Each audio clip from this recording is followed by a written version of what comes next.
भारत और रूस के बीच Su-57 डील के government to government fast track route से डील होने का सबसे बड़े इंपैक्ट को लेकर के बहुत अहम खबर इस वक्त निकल करके सामने आ रही है। अब तक पहले ही भारत और रूस के बीच Su-57 डील होने की वजह से वेस्टर्न कंट्रीज अमेरिका और यूरोपियन यूनियन बुरी तरीके से तिलमिलाए हुए थे, लेकिन इसको लेकर के फाइनली जो प्रोग्रेस को लेकर के अब रूस की तरफ से फाइनल बड़ी अपडेट सामने आ चुकी है। उस खबर ने एक बार फिर से सोने पे सुहागा जैसा काम किया है और अब अमेरिका और वेस्टर्न कंट्रीज को एक और बहुत बड़ा झटका लगने जा रहा है, क्योंकि रूस ने किया ही कुछ ऐसा है और पूरी दुनिया में किसी को भी अंदाजा नहीं था कि भारत और रूस के बीच हुई government to government fast track deal में इतनी जल्दी रूस की तरफ से ये एक बड़ा स्टेप लिया जाएगा, जो फाइनली इस डील को लेकर के सबसे अहम स्टेप माना जा रहा था, जिसका इंतजार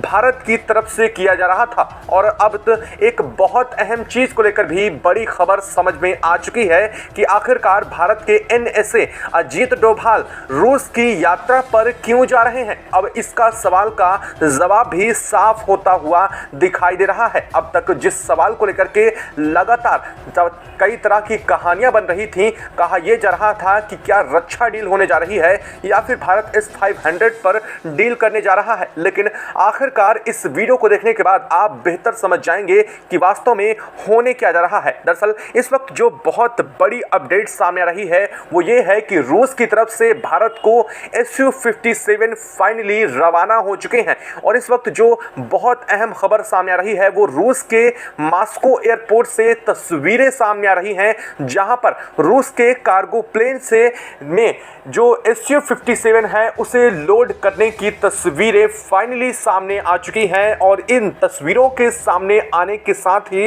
एक बार फिर से भारत और रूस के बीच संबंधों को लेकर के बहुत तेजी से चर्चा वेस्टर्न कंट्रीज में शुरू हो चुकी है। अमेरिका जो इस पर सख्त होने की कवायद कर रहा था वह सिर्फ कवायद करता रह गया, लेकिन रूस ने फाइनली इसको लेकर के बहुत बड़ा प्रोग्रेसिव स्टेप लिया है। और इसके क्या मतलब होने जा रहे हैं और कितने फाइटर जेट भारत को इसके जरिए अब मिलने जा रहे हैं धीरे धीरे करके, और इस पर बहुत बड़ी खबर अपडेट भी सामने आ रही है। और आखिरकार रूस की तरफ से आ रहे इस Su-57 फाइटर जेट को कहां भारत में पहुंचाया जाएगा, इस पर भी बात करेंगे। और साथ ही साथ इसको लेकर के क्या मायने होने जा रहे हैं, क्या इसे सीधा भारत के एयरफोर्स फ्लीट का हिस्सा बनाया जाएगा या फिर इसे किसी और काम में अभी असेंबल करने की भी जरूरत पड़ने वाली है। इन सब चीजों पर बात करेंगे, तो चैनल पर बने रहें, वीडियो को लाइक और चैनल को अगर अभी तक आपने सब्सक्राइब नहीं किया है तो चैनल को सब्सक्राइब कर लें और बेल आइकन को जरूर दबा लीजिएगा, ताकि इससे जुड़ी खबर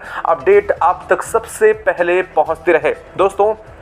भारत और रूस ने Su-57 डील करके पहले ही पूरी दुनिया को चौंकाया है, लेकिन अब भारत और रूस के बीच लगातार बढ़ रही जुगलबंदी का असर साफ देखने को मिल रहा है कि किस तरह से भारत और रूस ने government to government fast track deal करने के साथ ही पहली जो रूस की तरफ से बड़ी प्रोग्रेसिव अपडेट यह सामने आ चुकी है, यह पूरी दुनिया को चौंका रही है। दरअसल इस वक्त ये अपडेट आना कि रूस की तरफ से फाइनली भारत को Su-57 रवाना कर दिए गए हैं और फाइनली इनकी वो तस्वीरें सामने आ चुकी हैं जो कि रूस के मॉस्को एयरपोर्ट से तस्वीरें हैं, जहां पर साफ देखा जा सकता है कि Su-57 को कार्गो शिप में लोड किया जा रहा है और लोडिंग के दौरान रूस की तरफ से ही यह तस्वीरें सामने आ चुकी हैं। और अब इन तस्वीरों के सामने आने के क्या मायने हैं, अब उस पर बात हम करने जा रहे हैं। दरअसल अब आप में से कई सारे लोग ये समझ रहे होंगे कि भारत अब यह Su-57 आ रहे हैं तो इन्हें डायरेक्ट एयरफोर्स के फ्लीट में शामिल कर लिया जाएगा,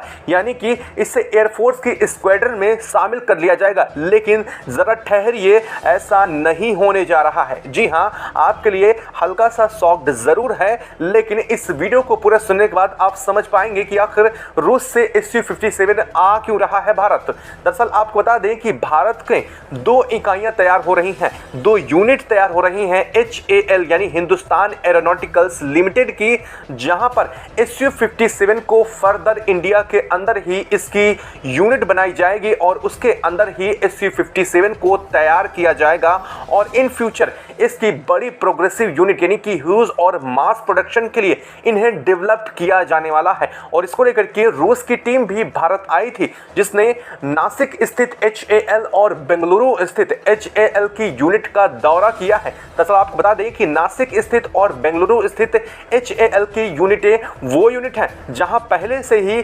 SU-30 MKI यानी कि सुखोई 30 MKI फाइटर जेट तैयार किया जा रहा है। और रूस ने पहले हिसाब किया था, रोसोबोर्न कंपनी ने, कि भारत में जो SU-30 MKI जिन जगहों पर तैयार हो रहा है उन जगहों पर SU-57 की यूनिटें लगाना हमारे लिए बेहद आसान होगा और इन्हें हम अगले 4 से 5 महीने के अंदर ही भारत में प्रिपेयर कर देंगे ताकि यह फर्दर SU-57 की यूनिट को डेवलप कर पाएंगी। और यही है इसका सबसे अहम कारण। दरअसल इस वक्त रूस की तरफ से जो SU-57 भारत को रवाना किया जा रहा है वह नासिक स्थित HAL यूनिट में डिलीवर्ड किया जाएगा। और सबसे बड़ी बात यह है कि इसे एक ब्लूप्रिंट के तौर पर इस्तेमाल करने के लिए भारत भेजा गया है, यानी कि यह एयरफोर्स में शामिल नहीं होने वाला है, लेकिन फर्दर जो HAL यूनिट के अंदर SU-57 को तैयार किया जाएगा, यानी कि आगे इसकी मैन्युफैक्चरिंग और भी यूनिटें बनाई जाने वाली हैं, उसके लिए यह ब्लूप्रिंट के रूप में काम करेगा। अब आखिर ब्लूप्रिंट के रूप में काम करने से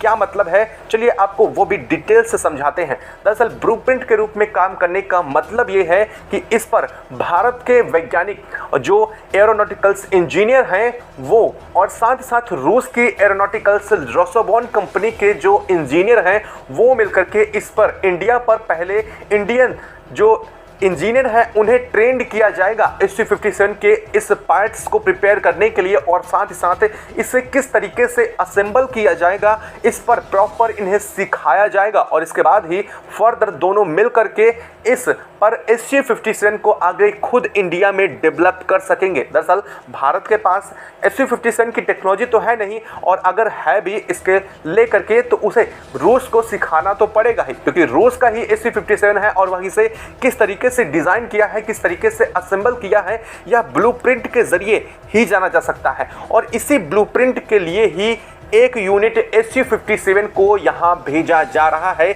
जो कि ब्लूप्रिंट के रूप में रखा जाएगा और इसी के अकॉर्डिंग आगे इस पर पूरी अपडेट की जाएगी और किस तरीके से SU-57 बनाया जाना है इसी के जरिए सिखाया जाएगा। और सबसे बड़ी बात यह है कि यह सामान्य यानी कि जो एयरफोर्स में शामिल होने वाले SU-57 है उनसे थोड़ा अलग भी होने जा रहा है। दरअसल जब किसी फाइटर जेट को तैयार किया जाता है तो उसमें आपने कभी बाहर से देखा होगा कि बहुत ज़्यादा आपको किसी चीज़ के जॉइंट नहीं दिखाई देंगे, किसी जगह पर नट बोल्ट से कसा हुआ कहीं बहुत बेहतर दिखाई नहीं देगा। ऐसा इसलिए होता है कि इन सभी पार्ट्स को, स्पेयर पार्ट्स को कहाँ से जोड़े गए हैं, इन सब चीज़ों को पार्ट्स के अंदर ही छिपा दिया जाता है। लेकिन इस वक्त जो SU-57 भारत आ रहा है इसमें ऐसा नहीं किया गया है। उसके पीछे की वजह यह है कि ब्लूप्रिंट को बेहतर समझा जा सके कि आखिर इसके डिफरेंट काइंड ऑफ जो पार्ट्स हैं इसमें अटैच्ड हुए हैं वो किन किन जगहों से अलग होते हैं, किन जगहों से इन पार्ट्स को जोड़ा जाता है और किस तरीके से इसके अंदर सॉफ्टवेयर इंस्टॉल होंगे, अपडेट होंगे, किस तरीके से इसकी इजेक्शन सीट काम करने वाली है। और सबसे बड़ी बात, इसमें जो वॉरहेड तैनात किए जाते हैं उनके जो 12 पॉइंट हैं वो किस किस तरीके से काम करेंगे, इन सब चीज़ों को समझने के लिए इसे एज अ ब्लूप्रिंट इंडिया भेजा गया है। यानी कि भारत और रूस मिलकर के इन इंडिया में ही फर्दर इसकी प्रोग्रेस यूनिट डेवलप करने के उद्देश्य से ही इसे भारत में लाया जा रहा है और आगे 5 से 6 महीने के अंदर अंदर ही इंडिया में ही इसका मास लेवल पर प्रोडक्शन शुरू करना है। इस वजह से यह करना बहुत ज़रूरी था। दरअसल बात यहीं ख़त्म नहीं होती है और वहीं दूसरी तरफ अगर देखा जाए तो रूस ने जिस तरह से 42 SU-57 की स्क्वाड्रन को भारत को देने का फैसला किया है वो भी यह 2 शिफ्ट में होने जा रही है, जिसमें पहली शिफ्ट में 24 SU-57 फाइटर जेट रूस से आएंगे, वहीं दूसरी शिफ्ट में 18 SU-57 फाइटर जेट भारत आएंगे। यानी कि 2 शिफ्ट में यह फाइटर जेट भारत आएंगे। इसके लिए रूस ने रूस के अंदर ही अपने SU-57 की प्रोडक्शन को फास्ट कर दिया है, जो अब तक साल में 2 यूनिट यानी कि 20 30 यूनिट लगभग तैयार किए जा रहे थे, अब वह बढ़ा करके 40 यूनिट किया जाएगा। दरअसल इसमें ना सिर्फ भारत के लिए बल्कि रूस अपने लिए भी फर्दर Su-57 को अपने रूस में ही डेवलप कर रहा है। और दरअसल रही बात अगर इंडिया में इसे फर्दर डेवलपमेंट की बात की जाए तो दरअसल इस वक्त जो यूनिट है उन्हें पहले इस लायक बनाया जा रहा है, यानी कि मास प्रोडक्शन के लायक नासिक और बेंगलुरु यूनिट को बनाया जाएगा ताकि यहाँ पर मास लेवल पर Su-57 का प्रोडक्शन किया सके। उसके लिए ज़रूरत के जो पार्ट हैं उन्हें किस कदर से तैयार करना है और उसके लिए मशीनरीज क्या क्या लगेंगी, इन सब पर 5 से 6 महीने के अंदर अंदर काम को कंप्लीट किया जाएगा और इसके बाद भारत के अंदर ही Su-57 का प्रोडक्शन यूनिट शुरू कर दी जाएगी। दरअसल हम अगर मायने देखें तो हम लोग कभी उत्सुकतावश ऐसा होता है कि भारत के पास जल्द से जल्द 5th जनरेशन फाइटर जेट होना चाहिए, यह मानकर हम सोचते हैं कि आखिरकार इतना देर क्यों लगा रहा है भारत और भारत को इतना बनाने में देर क्यों लग रही है, वहीं रूस भारत को जल्द से जल्द क्यों नहीं दे देता है Su-57। दरअसल यह बातें सुनने में अच्छी लगती हैं, लेकिन अगर इनकी गहराई में और बेसिक लेवल पर हम जा करके इन चीज़ों को समझेंगे तो हम वास्तव में समझ पाएंगे कि आखिर फाइटर जेट को देना हाथों हाथ और बच्चों का खेल नहीं है, ना ही किसी देश के लिए इसकी यूनिटें बहुत जल्द तैयार कर पाना भी इतना आसान होता है। अगर हम अमेरिका से और फ्रांस से राफेल की भी बात करें तो राफेल ने भारत को जो अभी हाल फिलहाल में भारत ने 26 मरीन यानी कि M राफेल का जो डील किया था उसे भी फ्रांस 2030 तक देने वाला था, यानी कि आप खुद समझिए कि सिर्फ 26 राफेल M जो कि पूरी तरीके से तैयार भी हैं और उसे वह इस्तेमाल भी कर रहा है, सिर्फ उसकी और फर्दर यूनिटें तैयार करने में उसे 2030 तक का समय लग रहा है। तो ऐसे में भारत के अंदर ही जब इसे डेवलप करना होगा तो वहाँ एक तरफ टेक्नोलॉजी, एक तरफ इक्विपमेंट और दूसरी तरफ बड़ी मशीनरीज और किस कदर से यह पूरे मास प्रोडक्शन के रूप में काम करेगी, इस पर एक बड़ा समय लगना बहुत लाजमी है। यानी कि अगर भारत के अंदर प्रोडक्शन शुरू हो भी जाता है तो 2027 के पहले भारत के अंदर तैयार होने वाले Su-57 की पहली स्क्वाड्रन भारत को नहीं मिलने वाली है। अगर इस बात को लेकर के आप ये सोच रहे हैं कि अभी 6 महीने में लगाएगा और अगले 6 महीने के अंदर अंदर भारत को पहला Su-57 भारत के अंदर ही बना वाला मिल जाएगा, तो ऐसा नहीं हो सकता है और यह पॉसिबल भी नहीं है। और ये बात ना सिर्फ भारत जानता है बल्कि रूस भी बेहतर जानता है। लेकिन भारत इस वक्त जिस कदर से बुरी तरीके से हर तरफ से थ्रेट में फंसा हुआ है, रूस और भारत मिल करके इस थ्रेट से निपटने के लिए अब बड़े कदम उठा रहे हैं और यही वजह है कि भारत ने कम से कम समय में रूस को Su-57 डिलीवर करने का अल्टीमेटम दिया है। यह बात बड़ी नहीं होगी कि रूस अगले 6 महीनों के अंदर अंदर ही भारत को पहली स्क्वाड्रन धीरे धीरे करके पहुंचाना शुरू कर दे। ऐसा नहीं हो सकता है कि भारत को लंबा समय लगेगा रूस से आने में, अब जल्द से जल्द होगा। ऐसा इसलिए क्योंकि भारत ने रूस के साथ गवर्नमेंट टू गवर्नमेंट डील की है। वैसे मोस्टली माना जाए तो देश में कंपनियों टू कंपनी के बीच में डील होती है जिसमें लेट लतीफ़ी होना आम बात है और कई बार बजट की समस्या या फिर किसी कंपनी की तरफ से प्रॉपर जो है रिस्पॉन्स नहीं मिल पाना होता है इसका कारण। लेकिन जब बात गवर्नमेंट टू गवर्नमेंट डील की आती है, यानी कि दोनों देश की सरकारें इसको लेकर के प्रतिबद्ध हो जाती हैं और इस मामले में अगर कोई टाइमलाइन दी जाती है तो फाइनली सामने वाले देश को उसी टाइमलाइन के अंदर कोई चीज़ डिलीवर करना होता है और फाइनली वो डील भी उसी टाइमलाइन के अंदर की जाती है। और इसीलिए भारत ने रूस के साथ Su-57 को लेकर के जो डील की है वो रूस से जो 42 स्क्वाड्रन आ रही है उनको गवर्नमेंट टू गवर्नमेंट डील की है, यानी कि भारत उसे जल्द से जल्द भारत में लाने के लिए प्रतिबद्ध है। लेकिन अभी जो यह Su-57 भारत आ रहा है यह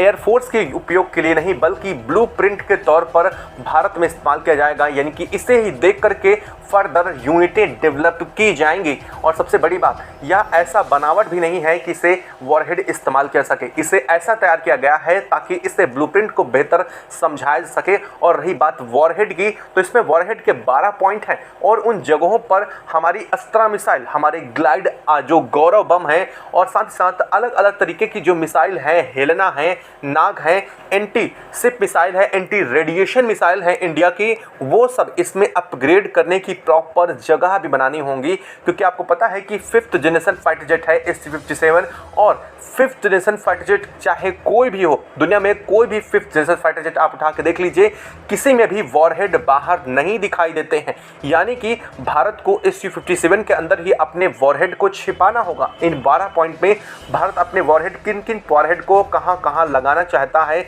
यह भी डिसाइड करना होगा, और इसलिए भारत के अंदर बनने वाले इस Su-57 में टाइम लगने वाला है। लेकिन रूस से आने वाले जल्द आ जाएंगे, लेकिन इतना भी जल्द नहीं कि आप कल की उम्मीद लगा करके बैठ जाएं। और रही बात भारत को लेकर के, तो भारत इस पर बहुत तेजी से काम भी कर रहा है। और रही बात रूस की, तो रूस इस पर जो सहयोग दे रहा है वो आप सबकी नज़रों के सामने है। किस कदर से भारत और रूस के बीच में एमका को लेकर के भी डील को लेकर के खबरें सामने आ रही हैं। कहा यह जा रहा है कि एमका प्रोजेक्ट को लेकर के रूस ने भारत को अपने सबसे एडवांस इंजन 177S को लेकर के अप्रोच किया है, जिसका मैक्सिमम थ्रस्ट है 142 किलो न्यूटन। और माना यह जा रहा है कि अगर भारत रूस के इस इंजन को एमका प्रोजेक्ट के लिए इस्तेमाल करता है तो सीधे तौर पर यह अमेरिका के F-22 रैप्टर को भी चकमा देने में कामयाब हो जाएगा, क्योंकि भारत का 5th जनरेशन फाइटर जेट होने जा रहा है एमका, और भारत इसे कुछ ऐसे तैयार करने की लगातार कोशिश कर रहा है ताकि इसे वर्टिकल लिफ्ट के लिए भी कैपेबल बनाया जा सकेगा। हालांकि अब तक इसको लेकर के कोई बड़ी पुष्टिकरण तो नहीं है कि भारत का एमका किस कदर से क्या क्या होने वाला है, लेकिन जल्दी इस पर बड़ी खबरें आ सकती हैं। और हाँ, आपको यह खबर सुनकर के कैसा लगा कि अब भारत में ही बहुत तेजी से मास प्रोडक्शन शुरू होने जा रहा है, और इस खबर को लेकर के आप क्या कहना चाहेंगे कमेंट बॉक्स में लिख करके ज़रूर बताइएगा। साथ ही वीडियो को लाइक और चैनल को अगर अभी तक सब्सक्राइब नहीं किया तो सब्सक्राइब कर लें और बेल आइकन को भी ज़रूर दबा लीजिएगा। जय हिंद दोस्तों।